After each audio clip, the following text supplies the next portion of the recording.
எல்லோருக்கும் வணக்கங்க. இது உங்கள் அகத்தியர் வாக்கு. 11/7/2025 வெள்ளிக்கிழமை மிதுனம் ராசி பலன்கள். கண்டிப்பாக எல்லாத்துலேயும் நிதானமாக இருக்கணும். காரணம் 2.5 நாளைக்கு சந்திராஷ்டமம். அதாவது இன்றைக்கி மதியம் சந்திராஷ்டமம் ஸ்டார்ட் ஆகி சனிக்கிழமையும் ஞாயிற்றுக்கிழமையும் கண்டிப்பாக உங்களுக்கு சிரமத்தை கொடுக்கறதுக்கு கிரகங்கள் அதனுடைய பொசிஷனில் தயாராக இருக்குது.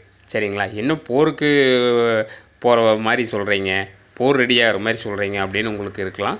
ஆமாம், கண்டிப்பாக 2.5 நாளைக்கு சந்திராஷ்டமம். புதிய முயற்சிகளை தவிர்க்கணும். புதிய அறிமுகமாகிற நபர்கள்ட்ட எச்சரிக்கையாக இருக்கணும். வீட்டில் கண்டிப்பாக உங்களுக்கு அதாவது எதிர்பாராத ஒரு சூழல் நிலவும். திடீர்னு பார்த்துட்டிங்கன்னா கோபம் வரும், மறதி, டென்ஷன். சந்திராஷ்டமம்னாலே கண்டிப்பாக உங்களுக்கு தெரிஞ்சிருக்கும். சிரமங்களை கட்டாயம் கொடுக்கும். 2.5 நாளைக்கு அமைதியாக இருக்கிறது ரொம்ப நல்லது.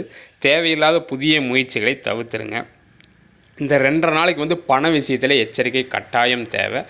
அதே மாதிரி ஏதாவது செய்கிறதுக்கு மனம் தூண்டுதல் ஆகிட்டே இருக்கும், எங்கேயாவது போகிறதுக்கு மனம் தூண்டுதல் ஆகிட்டே இருக்கும். அதையெல்லாம் கொஞ்சம் கட்டுப்படுத்தி வைக்கிறது மிகவும் நல்லது. நன்றி.